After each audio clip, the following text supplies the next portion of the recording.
পাঠকবৃন্দ, অমর একুশে বইমেলার সকল আয়োজক সহ উপস্থিত সকল দর্শক এবং শ্রোতা পাঠকবৃন্দকে আসসালামু আলাইকুম।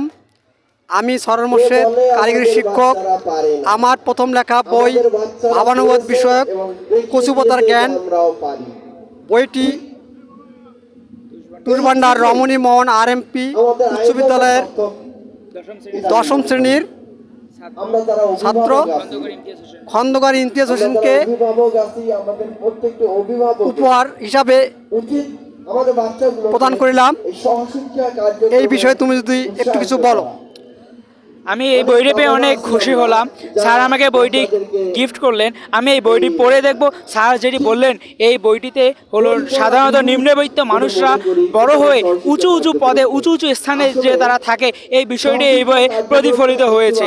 আমি এই বইটি পড়ে দেখব এবং আমার অনেক আগ্রহ বাড়লো এই বইটি পড়ার দিকে। স্যার যে কথাগুলো বললেন আমি এতে অনেক খুশি, এবং স্যার যে আমাদের মাঝেও থেকে এত সুন্দর বই লিখছেন, এবং স্যারের আগেও অনেক বই প্রকাশিত হয়েছে, এবং স্যার তার এই লেখা বই প্রথম আমাকে উপহার হিসেবে দিলেন। আমি এই বইটি পেয়ে অনেক গর্বিত বোধ করছি। ধন্যবাদ। ধন্যবাদ বাবা, অসংখ্য ধন্যবাদ।